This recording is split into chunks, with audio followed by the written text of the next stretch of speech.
Welcome back to a very special episode of Fantastic Voyage, the David Bowie podcast. I'm your host, Jesse. And I'm John. We have a special guest with us today who, to our listeners, needs surely no introduction, but Johnny, you're going to give him one. Yes, we're very fortunate to be joined by one of David Bowie's most frequent and exceptional collaborators. He's played keyboards with not only Bowie, but Smashing Pumpkins, Nine Inch Nails, St. Vincent, Stan Getz, and hundreds of different singers and artists. You've most certainly heard us playing, whether you know it or not. We're so very proud to be joined by, frankly, one of the greatest pianists of all time, Mr. Mike Garson. Mike, thank you so much for joining us today, and how are you doing? Well, I'm flattered. I'm a work in progress. That's probably truer than anything, because music is kind of infinite and there's just really no end. When I was in my 20s, I thought I knew 80% of all music, and now it feels like 3%, and it keeps lowering because you realize just how much you don't know, you know. Right. But yet I do take it very serious, and I still love playing. Happy that to be doing concerts again. That was shut down pretty bad, although COVID's not over. We're playing, so I've been doing live shows, which is great, and I'll have some Bowie alumni shows coming up in November, which we haven't promoted yet, but they'll be in the West Coast, and then maybe in 2023 I'll hit the East Coast. But I'm doing a residency in Hollywood now at a new club that only holds 100 people. It's called the Sunrose, and I'm going to be able to have all my favorite artists come join me in an unplugged kind of a setup where it's 100 people in the club, beautiful sound system, beautiful piano, and it's all based around David Bowie, where 5 or 6 songs we always do of his, whoever the artist is, and then we could do some standards and some originals and some instrumentals, but it's based on, quote, Bowie's Piano Man. So it's a very lovely job. I did it with Judith Hill, who worked with Prince and Michael Jackson. Oh, cool. 2 weeks ago, and then prior to that I did with Evan Rachel Wood, who's a great actress and a very good rock singer, and Zane Carney, who's a wonderful guitar player, and we'll be doing it again in Hollywood on July 15th and 16th. So it's something I'll do once or twice a month, so I'll have a residency and to keep the Nice. music continually going, you know. That is awesome. Glad to hear that you've got something to look forward to, because yeah, obviously COVID has been devastating for a lot of musicians, a lot of artists, but it's good to see that the ball is rolling on that.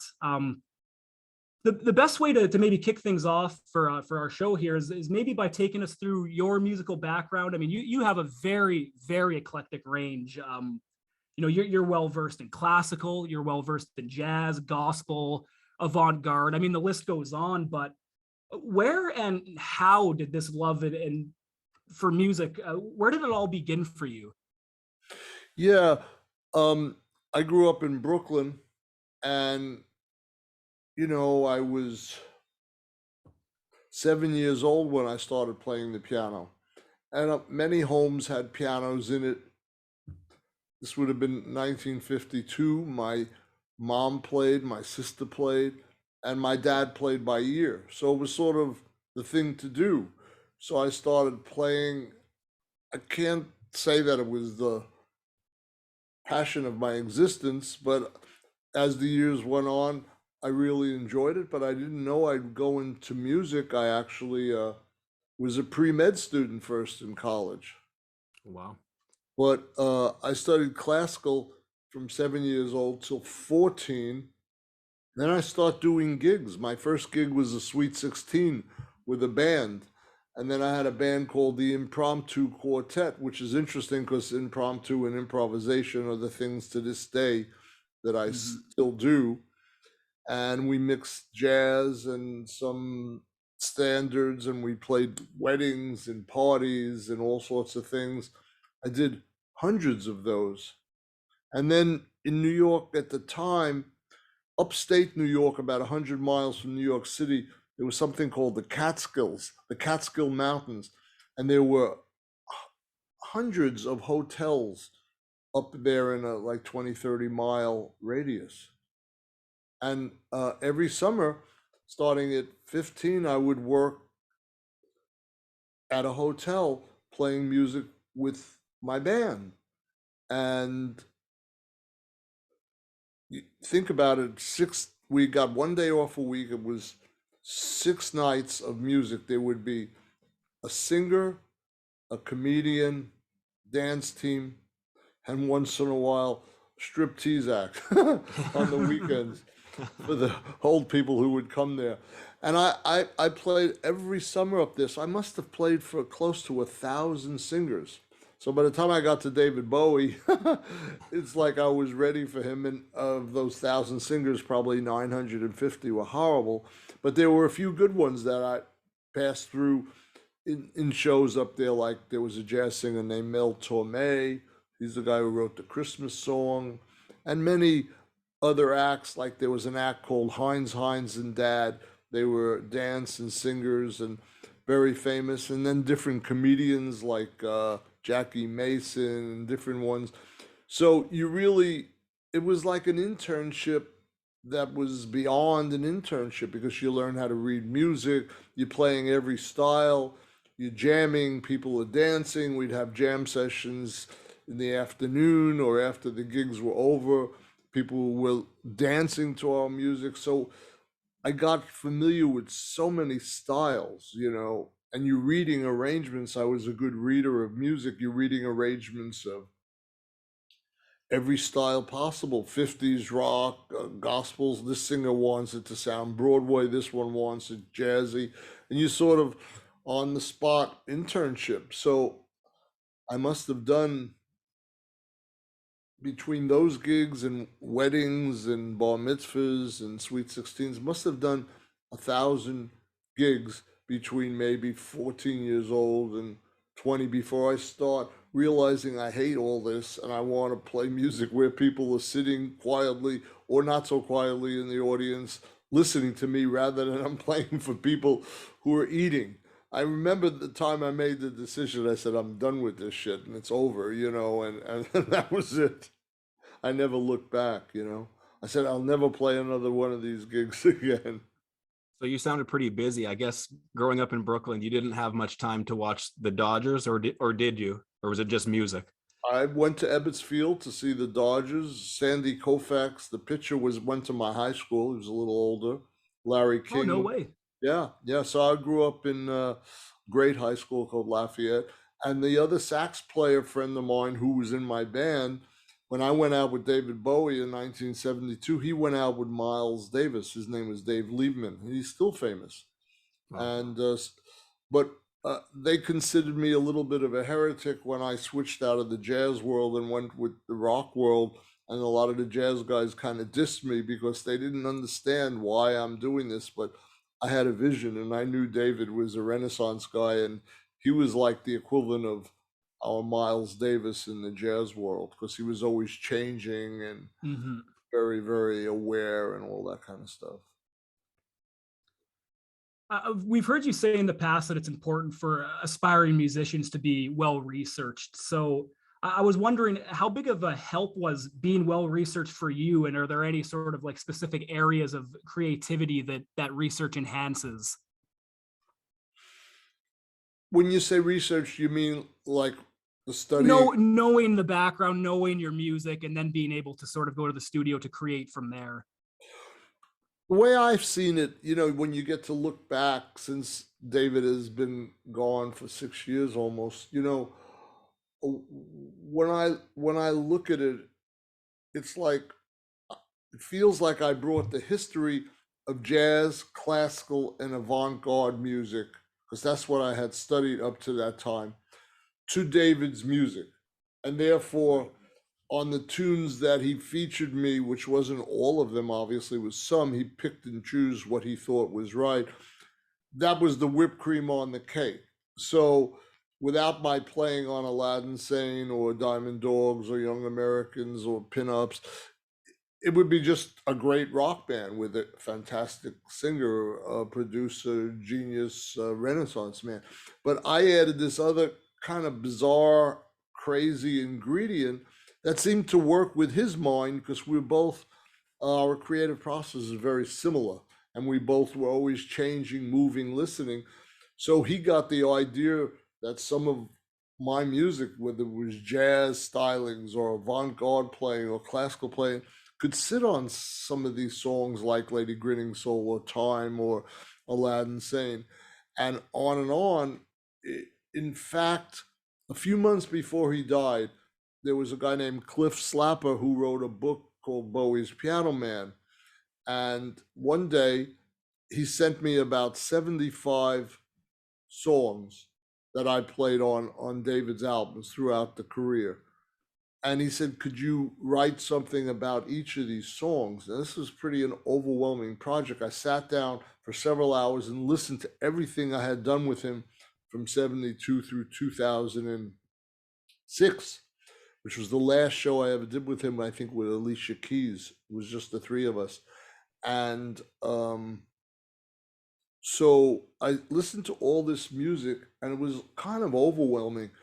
It was, first of all, phenomenal.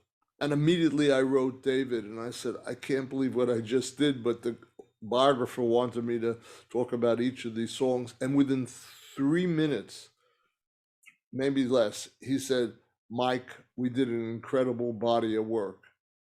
But he said it in such a way, and I said to my wife when I got off the phone, that's the last time I'm ever going to be speaking or working with David Bowie. He said it so final, and I didn't know he was sick then, but it just had this finalness about it. It was a very sad moment for me. But when he did say we did an incredible body of work, that felt good. Right. And things are still coming out that we did, over the last 6 months. I mean, I've seen Warner Brothers sent me about 18 vinyl of all sorts of things that I was on in the 90s, and a bunch of other ones come out. So now I heard a version of Shadow Man just came out, just piano and voice. It was like how we did it initially in the studio with no guitar.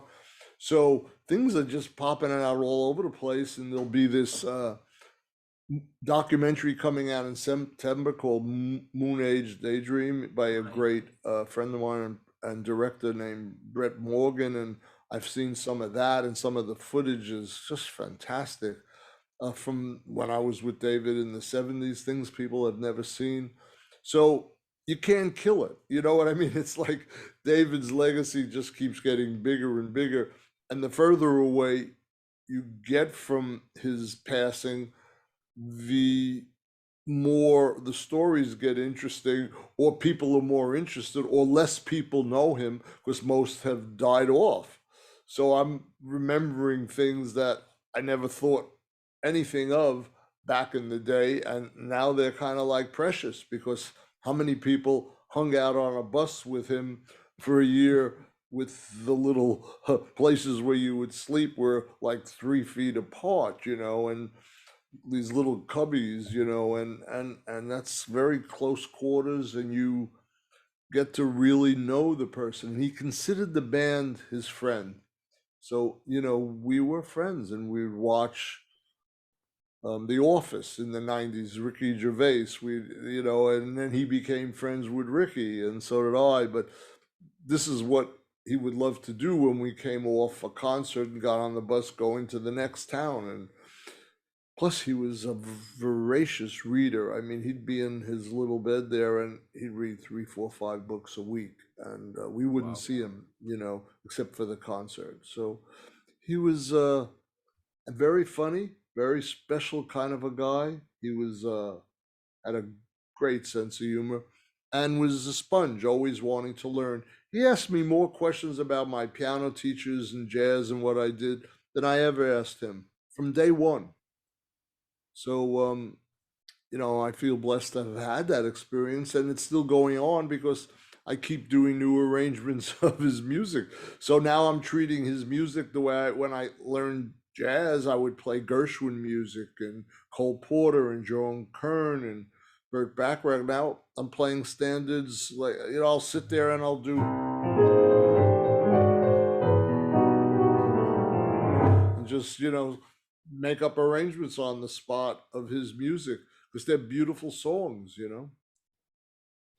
one song in particular that I absolutely love, I'm imagining you had a lot to do with it, is Bring Me the Disco King. I know he said that if it didn't work right away with songs, sometimes he would scrap it. But something about that song obviously kept coming back because he revisited a few different album sessions, right? And eventually it's just kind of a stripped down version with you. And I think, was it looped drums? It was a 2-bar loop of Matt Chamberlain that was taken off the album Heathen and brought over to the Reality album. So you're talking about this one. That's the one. You know, I was always searching for something different because he never wanted me to repeat things that I did. So the solo on that at the end, which when we would do it as an encore on the last tour we ever did together, he would just he'd watch me from the side of the stage and just let me play with this little drum loop in front of 10,000 people. And I'm playing things like, it was a chordal solo, not even solo notes like this. It wasn't that, it was like this kind of things. And he just admired music, and he could sit and listen to it and enjoy it rather than I'm the center of attraction, I'm on an ego trip, and I'm David Bowie. No, here's an encore without the band. He's singing for 5 or 6 minutes, then he lets me close the piece with a 2-minute piano solo. How many singers would do that, you know? Yeah. That's David Bowie for you. So we did the album Black Tie, White Noise, and we recorded Disco King then. I loved the version. He didn't put it out. Several years later, we do Earthling, another version with the band. Fantastic. Doesn't put it out. Then the Reality album comes about. The band does another version. I'm still in LA, they're in New York, and he doesn't like that. He brings me to New York. He said, I'm giving up on this except for one last possibility, you and me. And that's what you're hearing on that final version. We talked about adding a bass and guitar, and then he was afraid it might become too smooth jazzy or this or that. And he left it raw. I bought him a present of this Yamaha piano, Yamaha synthesizer. It was an S90, came out in the 90s. And I gave it to him as a present. And we were at Philip Glass's studio in Greenwich Village in New York. And his big piano was broken or something and needed tuning, and some of the notes weren't working. So David said, play it on this keyboard. So I played it on it, and it was a piano sound. But I said, let me take the MIDI files and go home to my studio with my 9-foot piano and re-record it. It'll sound better. He said, fine. I did that with Loneliest Sky and Disco King, and I sent it to him. I spent days with my engineer, and he said, no, I like the version we did live on the little synthesizer because it had a vibe. But Loneliest Sky, he did use my real piano, so it has a very big classical sound. Whatever that was, very low and ominous. So I'm so glad about that song because it's not like Ziggy Stardust, you know, but it's a great song. And a lot of my piano students around the world, fortunately, I'm able to send them the piano version. It's the only song of his that we got notated note for note what I played on the album, because I had recorded it into the computer, so we had the MIDI file, so we were able to print out the music. Really neat. You always hear about David getting phenomenal sounds out of people while hardly, if ever, explicitly telling them what to do. So it seems like there was like this great deal of synchronicity in the room, and that everyone was somehow always on the same page. So we were wondering, kind of, how was that possible? Is that because he was so friendly with the musicians? Was there magic in the room or something? Like, how did that sort of come about? Great question. What it is he was the ultimate casting director. So when he chose a musician, be it Mick Ronson or Carlos Alomar or Earl Slick or Sterling Campbell or Zach Alford or Galen Dorsey or myself, he knew and he did his homework who we were and didn't tell us what the fuck to do. He just allowed us to be who we were. So now he's the great David Bowie, but he's taking the best of all these other musicians, trusting and then this magic happens. See, if you trust another artist and they're a real artist, they'll give you 140%. I've been in situations with stupid asshole directors and people that like didn't trust me, micromanaging every fucking note. You know what would happen is I would be -0. That's how bad I played. Like a typical studio musician will be white toast and they'll stay at 50%. They're good here, they're good with an asshole director, they're good with an inspired, but it's always just average, medium. But with David or someone of that nature who trusts you and they bring in an artist, we're going to give them the best we ever played. One of the funniest things he ever said to me, he said, you know, Mike, you've done a lot of jazz albums, but your best shit is on my albums. So think about that. You know, he's right. And I told him he was right. And because he inspired and brought the best out of us. And then the whole became greater than the sum of the parts. When I did the Young Americans album, Luther Vandross on vocals, he was not even known. Dave Sanborn on saxophone already played with the Rolling Stones and Stevie Wonder. And then Andy Newmark, who's a fantastic drummer, and then Dennis Davis, a fantastic drummer, and Willie Weeks on bass, just an incredible bass player. So he brought these factors in, the music just flowed. Or when I was around Mick Ronson in Trident Studio doing Aladdin Sane, you have this Bechstein piano that was gorgeous that the Beatles played on, the Queen played on. How can I play wrong? The notes were in the room, they were in the piano. You just sort of had to find them. The piano was magical, the studio was magical. Ken Scott, the producer, was magical with David. And Mick Ronson, the unsung hero of all time, was there. How could you fuck up? You know, it's just so it was a blessed situation, and there was never a bad experience in all the albums I did with him.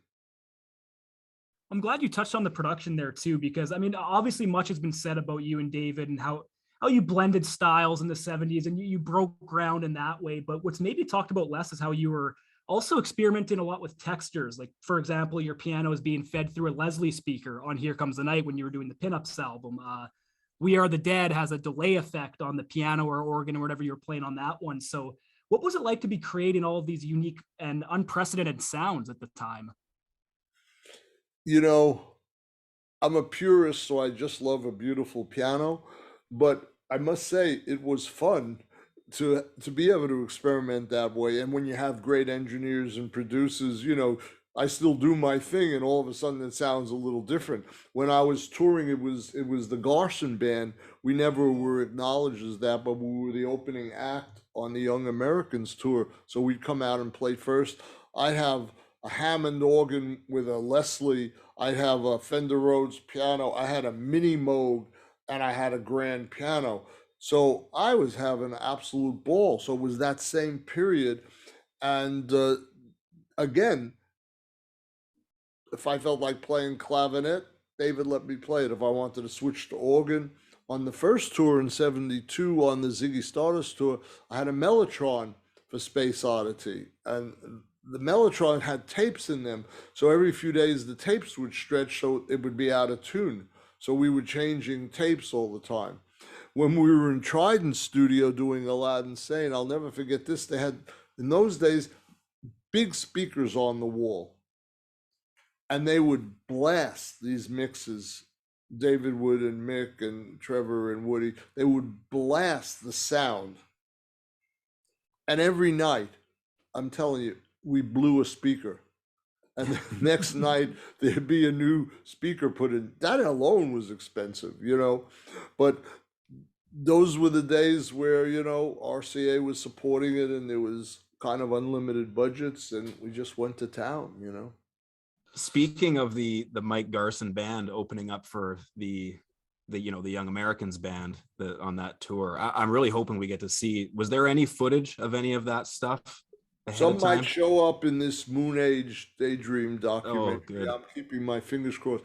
What won't show up is Luther was singing, we were doing some soul tune, I can't remember. Funky music? It wasn't that we did that song, but it was like a hit rhythm and blues song like Soul Train or Train, something about a train.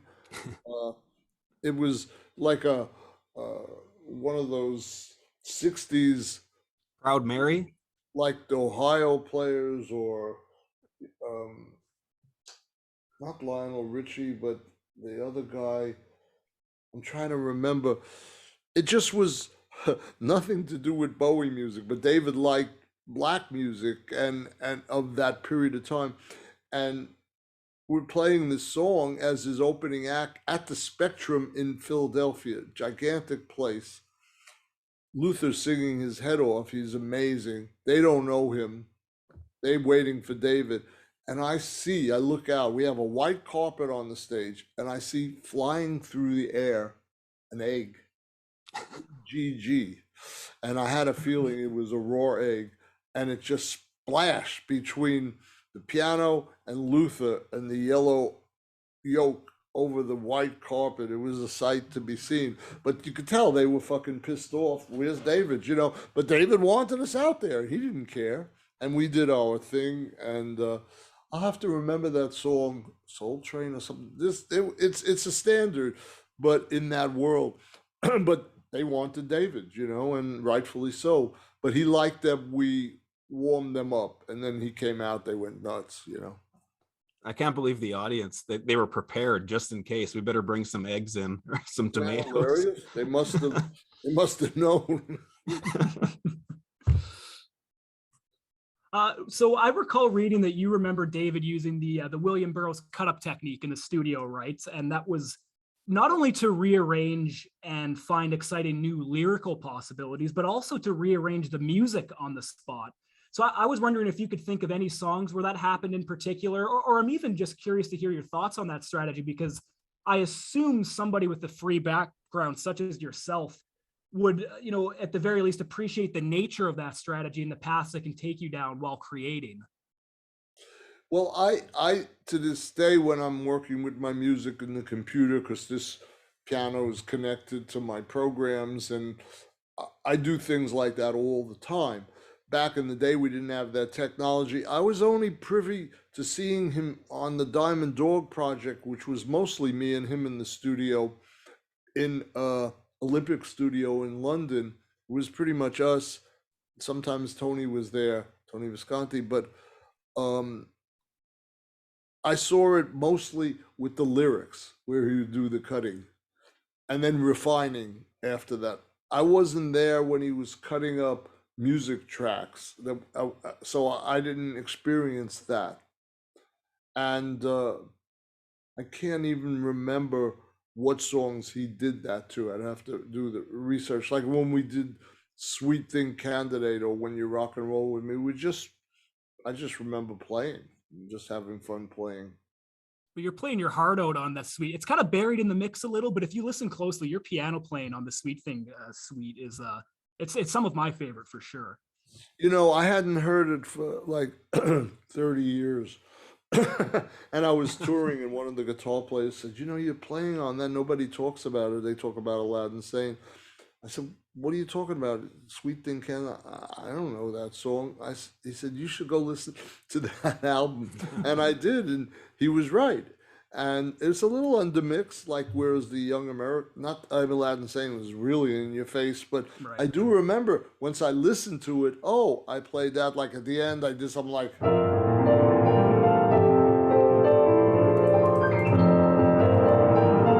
And then there was a part in the beginning I did something like something like, I can't remember exactly, but again, I brought jazz and classical elements, and he just let me try things. I mean, in the 60s, there was this science fiction show on every week. I think it was Star Trek. Did you ever see that? Yeah. And there was a little theme you'd hear all the time when. And I used that as the intro for 1984. 1984. Yeah. And I was just messing around with the piano. Just keep it. I mean, yeah. that is David. That is David. And you don't get too many artists like that, you know. Trent Reznor gave me a lot of freedom on the Fragile album. That I will say. But um, aside from guys like that, most people, they're kind of control freaks and they want to tell you what to do and this and that. I never mind asking for a vision from an artist because you want to know what they're thinking. But, you know, Tony Visconti expressed it best when he was interviewed for my book, The Bowie Piano Man. They said, well, what's it like working with Mike Garson? He said, well, you know, Mike, I'd come up to him, tell him something, and he'd look, and he'd straighten the eyes with his beautiful green eyes, and he'd be nodding his head, and he's saying, yeah, and I've been telling him my vision, and he'd go to the piano and did whatever the fuck he wanted. You know, so that kind of says it all. Because the music, I channel the music, and I find that it flows through me because I've done the homework, maybe 100,000 or more hours of practicing. So it just flows through me. So if somebody's yakking away at me, it interferes with that flow. And I thought it was my ego and don't touch me, I'm the great artist. Nothing to do with that. It's like, I just don't want the flow interrupted, you know? Right. So nobody likes that, even when they're talking and someone cuts you off in the middle. It just feels weird.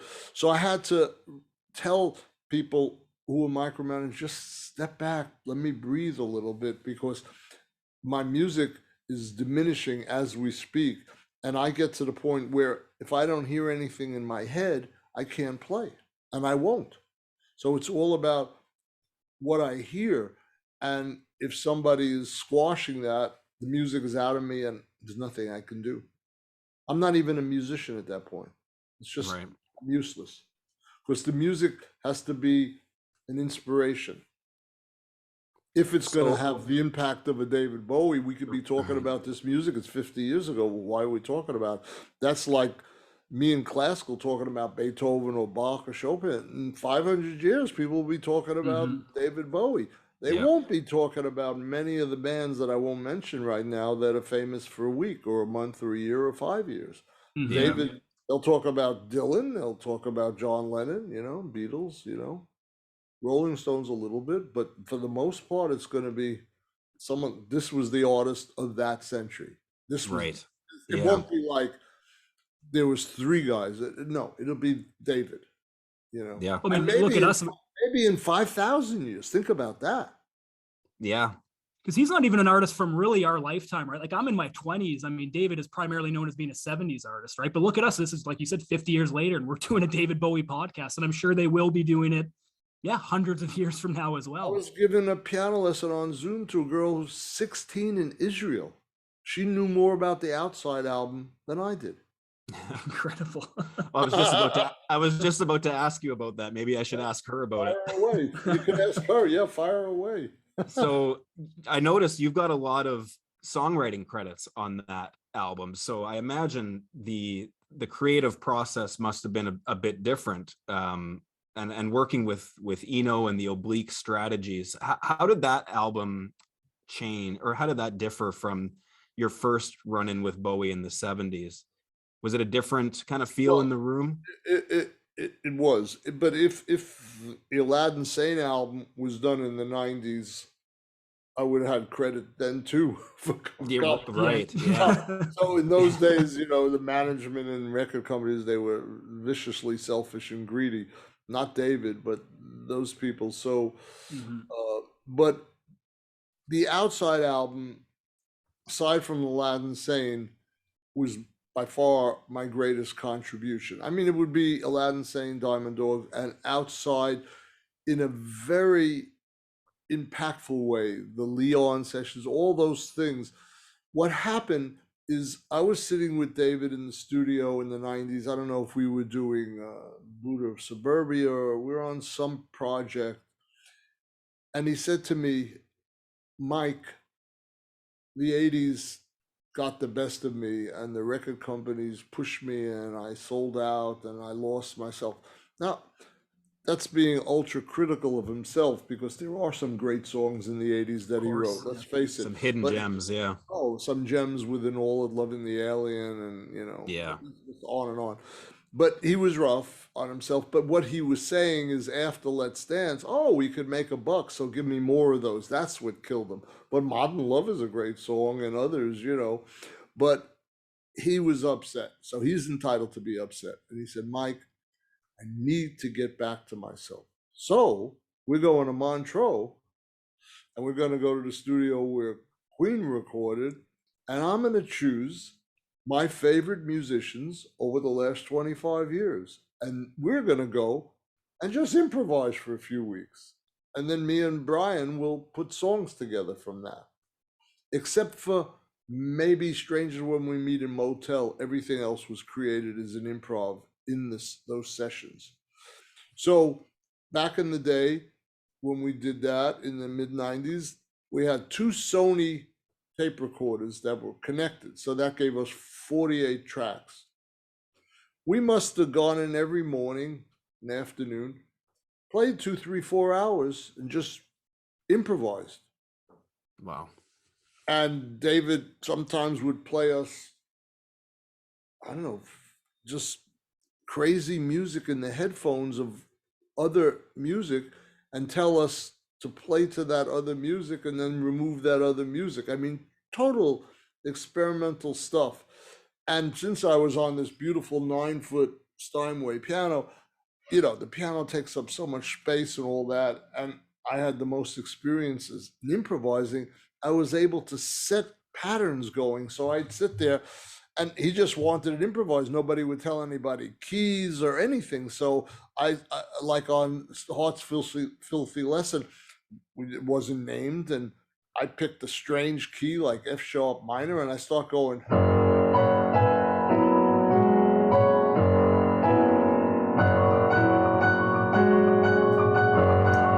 And I just, and the drums start playing and the bass start playing and you got Carlos there and you got Reeves, you really can't go wrong with musicians like that. But we would just do this for hours and hours.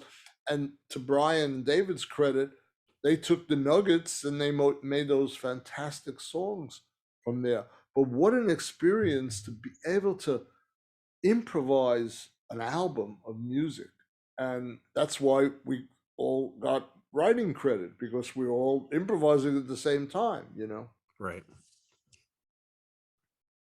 David was, I suppose you could say, like notorious for giving musicians the most extraordinary instructions. When you guys were doing the track Candidate from the Diamond Dogs LP, he told the drummer Tony Newman to play as if he was a French drummer boy watching his first guillotining during the Terror, right? Something that was very eccentric and specific.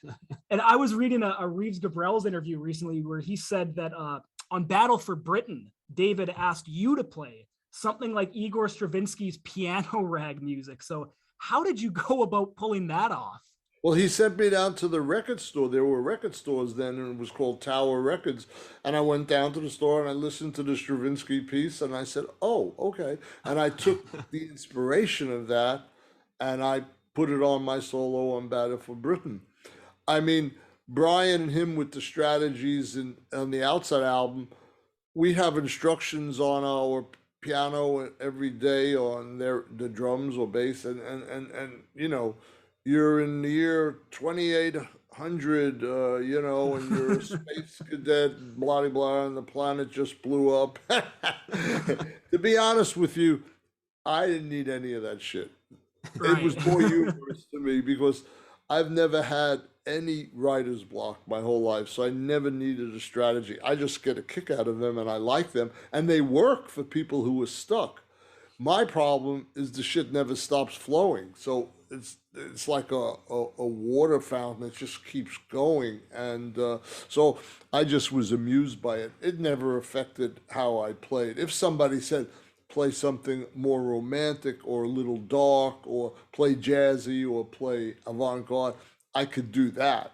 But if someone's saying be a space guy and 3500 BC or something, not me,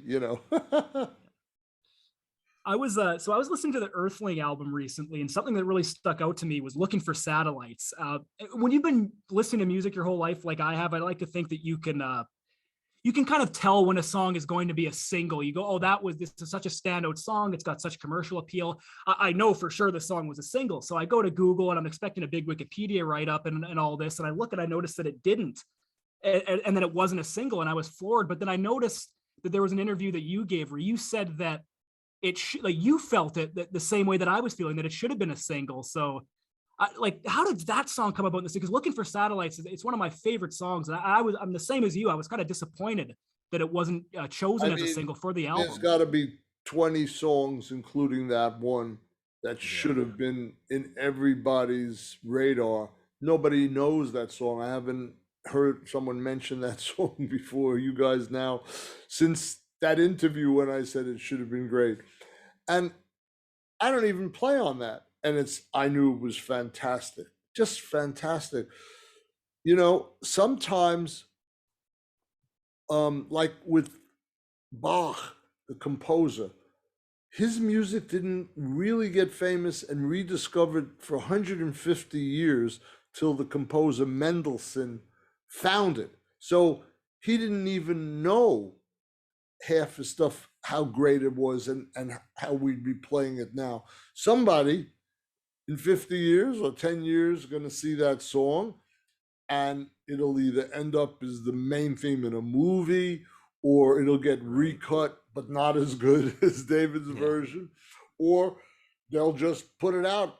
This would have been David's 100th birthday or 80th birthday, stupid is stupid is stupid, so the normal public and record companies, all that, and money motivation, some people just miss the point. If there's not 50 songs that have not gotten the due respect of David's compositions, there's not one. We all know the ones that made it. You don't get much better than Life on Mars and Space Oddity and Changes, but there's so many. Listen to Conversation Piece on the Toy album. Yes. Or Shadow One Man. of my favorites. Yeah. Oh, me too. I mean, we're talking about as good as it gets. Then you take an album that wasn't produced that well, but has amazing songs like Ours, Something in the Air. We're talking about, they were songs that are as good as Hunky Dory songs. People just want David from 1972. It's the 50th anniversary of Spiders and Ziggy. You know how many interviews I've done on that in the last few months for everybody in every newspaper and every online thing. I get it, but there's so much more to David. And if you think about his voice in the 90s and 2000, it got richer and lower and velvety. He's way up there on the Ziggy album. It's fun. You'd think he would have processed it. No, he just had a very high voice. But when you listen to him, the duets we did of Wild as the Wind and My Death and things that are coming out on these EPs now after all these years, we're talking about, the highest quality of music, But people are very satisfied to say, okay, Ziggy Stardust, that's all I know, and I'm moving on. Or Aladdin Sane, that's all Mike Garson to play, and they're more than happy to just have that. They don't know about the 1,000 other things I've played on records. Who knows? Might have been better. We don't even know. But I didn't hear that solo on Aladdin Sane for probably 10 or 15 years because I just moved on. It was a one take, and you never know how life unfolds. But when I play an improvisation, I'm done with it, and I'm on to the next one. I might be totally in it for that 3 minutes or 5 minutes, but once it's over, I'm moving on. And that's where me and David shared the same vision, He was incredible in the 90s. I mean, we were just listening to Strangers When We Meet not too long ago. And, we talked about being well-researched. David, of course, was well-researched as well. And something I was always fascinated by was how he could just borrow something from the old days, right? Like he does the sort of like a Motown bass. He does the Give Me Some Lovin' bass line on that song, right? But then he turns it into something completely fresh and modern, right? Like it's incredible. And I totally agree that's kind of was like the scope of our podcast is we wanted to, we're in our 70s segment of the podcast right now, but we kind of wanted to touch on some of that stuff in the 90s and the 2000s because it's worthy of a conversation and of thorough, of a closer look, because people kind of are, I don't know if it's because of the zeitgeist or what, but everybody is kind of honing in on the 70s. And we kind of wanted to shed light on some of this great stuff that he's done later in his career, because some of it is right on par with that stuff that most people would consider to be his prime, right? Bowie could have had almost like 3 or 4 separate Hall of Fame worthy careers if you were to split it up. Right. Yeah. That's exactly right. And if he wanted to do more movies in Hollywood, he could have done more and won Oscars, because his acting was as good as his singing. And the few things that he did do, people didn't really get just how phenomenal they were. The real artists knew, but he just didn't like Hollywood, so he got out of here. But he's an amazing actor. So yeah, he would take little bass lines like that on Strange When We Meet, and catchy hooks. And he loved hooks. They're all over his songs. Hooks, hooks, and hooks. Yeah. And then beautiful melodies. There's 2 versions of Strange When We Meet. You have the one on Buddha of Suburbia and then Outside, right? Right, yeah. Mm-hmm. I did one for my stream last year when I was doing a Zoom stream of Bowie alumni members, and Gail Ann Dorsey sang it. I don't know if you caught that, but she sang, we did Strange When We Meet with a string quartet and piano and her. That sounds... I've missed that. I'll have to check it out. Oh my God! Someday it'll come out. This year she did Shadow Man. Right. I have about 50 or 60 videos of some of the greatest artists. None of them as great as David, but all very, very great. From Andrew Day to Judith Hill to Boy George to what's the guy who did Queen, went out on the road and sang all the Freddie Mercury parts. Lambert. Adam Lambert sang Lambert, yeah. "Oh Man" with me, and Ian Hunter did All the Young Dudes. So I have all these videos. Someday I hope it comes out on Netflix or something, So I've been saving all that for the right time. Naturally, if David was alive, I'd prefer to do every one of them with him. But when he's not, they're great songs. So you get a great singer, and if they really know themselves. This young girl named Taylor Momsen, she did Quicksand with me. She's from a rock band called Pretty Reckless, and but she killed it. Nobody's heard any of these things unless one happened to tune into, one of my streams. And streams are not like Netflix. No one even knows how to find it or get on, or right. Just a nightmare. But I did it last year and this year, and they were great, but only a few thousand people get to enjoy it. But I do have the recording, so someday they'll see the light of day, because it's my way of paying respect to David's great songwriting. If he never sang, he's just a great songwriter. Yeah. Like Quicksand, that deserves to see. A song like that is another one, like we were talking about, ones that could have been huge. Like that song that's one of the greatest songs of all time. Absolutely. Yeah. And he wrote it in his 20s. Think about that. Yeah. Well, we're all preaching to the choir here, so it's not. It's not like we have someone that's antagonistic. I hate that motherfucker. It's nothing like that. It's like we all love the guy, and but it's deserved. Do you know what I did on the first Ziggy Stardust tour? I only played about 12 of the 20 songs we did, because I had just joined the band, and songs like Hang On to Yourself didn't need piano. So Mick Ronson had it covered with Trevor and Woody. I would run out to the audience and sit in the first row and watch David and see the show. And I thought to myself, oh my God, this guy is great. Because all the shows after that, the keyboard's behind him. So I didn't get to see his face. Now I can on YouTube. But prior to that, it was just going into the audience, and I would sneak out. I don't think to this day that he passed away that he ever knew that I would run out to the audience. And that very first tour was not even all sold out. So I'd go in the first row, and it's pretty good, just a total fan, Well, maybe rather than continuing to preach to the choir here, I mean, you've played with countless artists, of course, right? You mentioned earlier it's upwards of 1,000 different people. So is there like a piece of music you're maybe most proud of that has perhaps flown under the radar a bit? Like, most of our familiars, or most of our listeners are hyper familiar with Bowie and your collaborations with him, of course, but was there something that we maybe haven't heard that you think we should, something you've worked on that isn't David Bowie related? On the Fragile album, there's a great track with Trent Reznor called, I think, Becoming or something like that. I don't remember the title, something like that. I've done things with Annette Peacock, who's the one who introduced me to David and told him he knew her, and I played on a track of hers called "I'm the One" that David loved, and then Mick Ronson recorded on his album, the Mick Ronson album, Slaughter on 10th Avenue. That is a special track. There's probably 100 that I don't remember. I've played also with some singers that weren't too good, but somehow my piano playing in the band was beyond phenomenal. But it's embarrassing because the singers didn't come up to the quality of the band, so I won't mention those. And but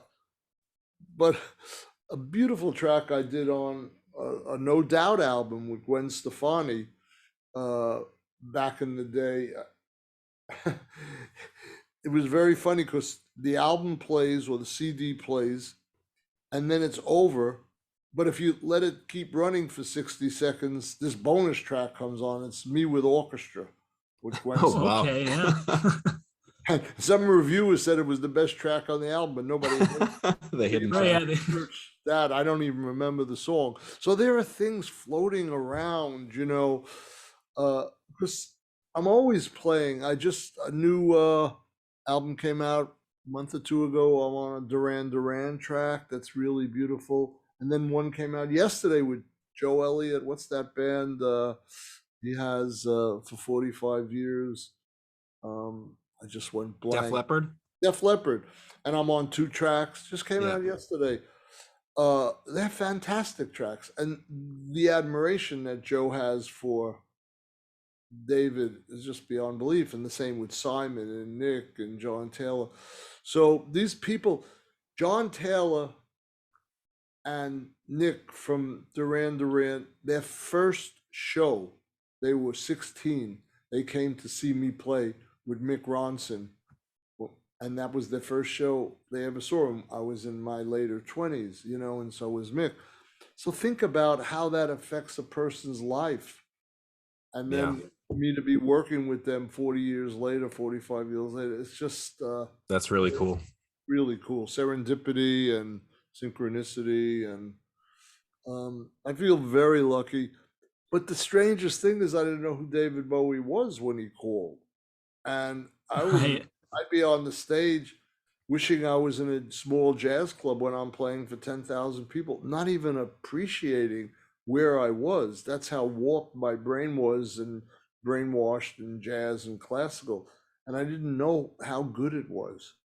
And that's one of my biggest regrets. When he died, I realized, oh my God, look what I got to do. I didn't even think anything of it. Sometimes I look down upon it. You're obviously a very prolific and busy man. Like you've been mentioning all this during this whole show. You've curated all these Bowie shows. You're putting out solo material. You're on this Duran Duran album. You're on the Def Leppard album. But are you able to keep up with the current music that's coming out now? And are you sort of listening or excited by anything new that's come out recently? I recently played on a track for Halsey, huh? Yeah. Trent Reznor produced it. I'm on one of her songs. Cool. I like it. I would love to play on a fantastic rap track because there's a lot of space. So I could go great. Yeah, I can see that. Drum loops and all that. And as long as the content was relatively decent, I think I could have a good time on that. I have done it with some lesser known acts, but I'm waiting for like a really great act. If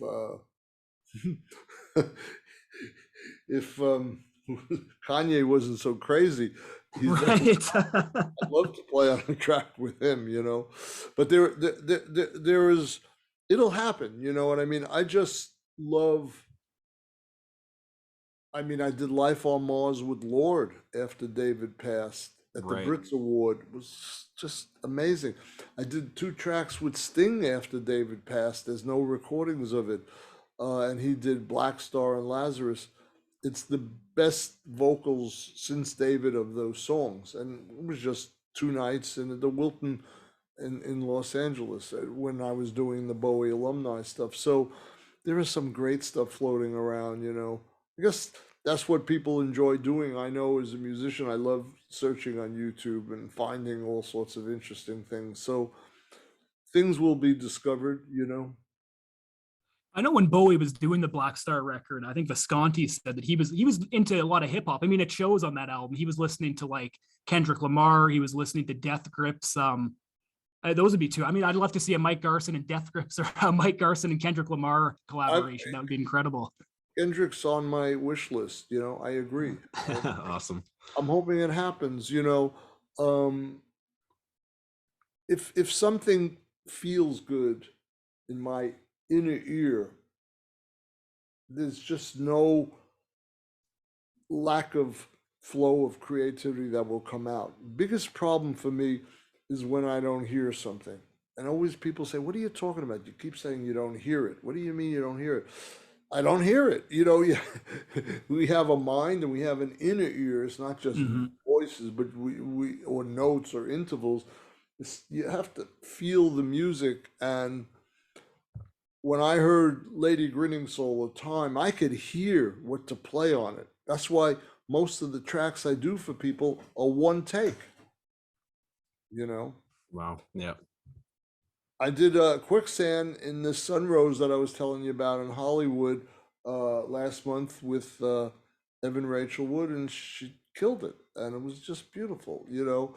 So I heard her singing it, you know? So I asked her to sing it, you know? Sometimes you just feel something. And that's the biggest problem with music that doesn't stick. It's motivated by money or fame, and it will only get a temporary length. Ultimately, people know. They maybe don't know on the spot because they get all the PR and bullshit told them, but eventually, if it's good, it's gonna stick. You know, the Aladdin Sane piano solo is fresh today, and people still can't play that way, and they've had 50 years to figure it out, and nobody has done it. One guy notated it note for note, and he played it on some YouTube thing. But really, I gotta look for that. See that. I was trying to find it recently. I couldn't find it, but it was sent to me. He spent a year on it. I couldn't play it. You know, when I play it now, it's different every time. You know, right? Yeah. Yeah, well, like I've even noticed most of the live albums I listen to, your piano playing is always different than what it was on the record, or not like completely different, but usually significantly different than what you heard on the original LPs. Yeah, just because I like music to be a reflection of how I feel in the second right now. So that's again where David and I saw eye to eye, and he never expected me to play what I played on the records. Maybe one of the craziest examples of that is when you would do Life on Mars. I think maybe just after Hours had come out, it would just be you and David at the beginning, and then the band would come in later. And I read somewhere, I don't know if it was Slick or if it was Mark Platty, maybe said, is he going to get back? Is Mike going to get back to the right key because you had ventured out so far, and then you'd pull it back in right in time for the band to come in? It was sort of a joke I always played on them, and they were always tense waiting, and they're looking at me, and I'm sort of messing with them. One rehearsal, I pushed it too far. David got pissed at me because I didn't bring him in the right key because I was so out there. So he said, do me one favor. You could play anything you want. Just get me in the beginning in the right key and get it out properly. But do whatever you want in the middle. So sometimes there was so much liberty on this one. When it goes to the solo that normally was Mick Ronson, the solo, he gave it to me. So I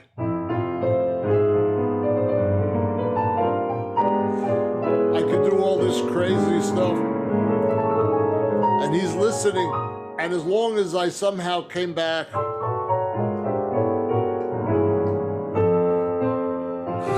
as long as I did that, he would sit and listen, and you'd see him on stage, and you see these videos, he was smiling, and loved it. But I never knew what I was going to play, you know.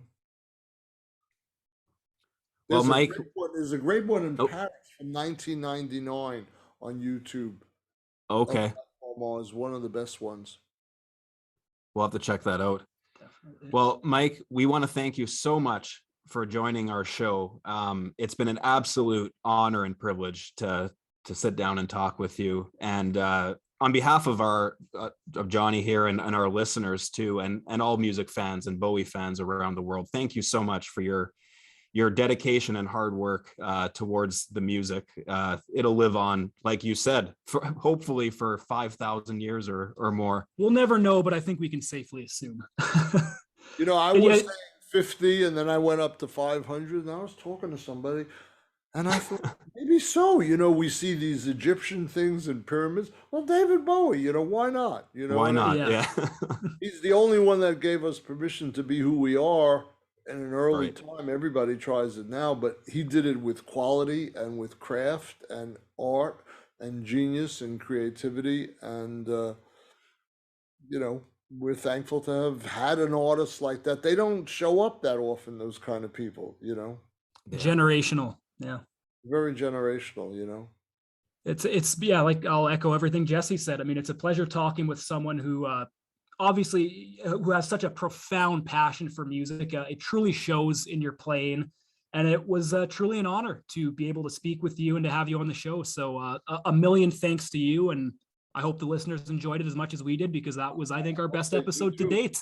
For me, it's always very fulfilling to be able to share these insights, because who's going to know that an egg was flying through the air, right? Right, yeah. That's right. It's great picking up on all those little nuggets that, maybe didn't get picked up, you know, in the books or whatever. Every day, because I've done probably 1,000 interviews, and I'm always trying to find something different so I don't bore myself. And they show up, you know, out of nowhere, you know, oh, that happened then, you know, because we were friends and we toured together, you know. I'd make a mistake one night on stage, and the next night, David and the whole band turns around in that exact spot in the tune, waiting for me to screw up and do it right. And that would go on for 10 shows, you know, and then a year later, I'd forget a part, and then they'd go like that. And look at me, you're going to screw up again. Because my stats are not that I make a lot of mistakes. I'm usually pretty solid, but I would have these brain freezes and screw it up. And I was playing on a television show with him in Paris, and I brought the band in the wrong key on China Girl. I somehow started in the wrong key, and all the eyeballs in the intro, and this is a live show, David turned around the background saying this, Mike, what's going on? And somehow the bell didn't go off to me, and they landed in the right key. Despite that, I brought them in the wrong. It was like ingrained in them, and that was on China Girl. So, you know, I mean, there are these experiences. So for the next 10 China Girls, I was doomed, because they just looked at me. Don't do that again. All right, guys. Well, thank you for having me. I'll see you again. We'll do it again some other time. That sounds absolutely great. Look forward to it. Hope to see you again. This was awesome. Thanks. Bye-bye. All the best. Thank you for listening to this special edition episode of Fantastic Voyage with Mr. Mike Garson. We will be back to our regular programming soon with the Isolar 2 tour episode. Signing out.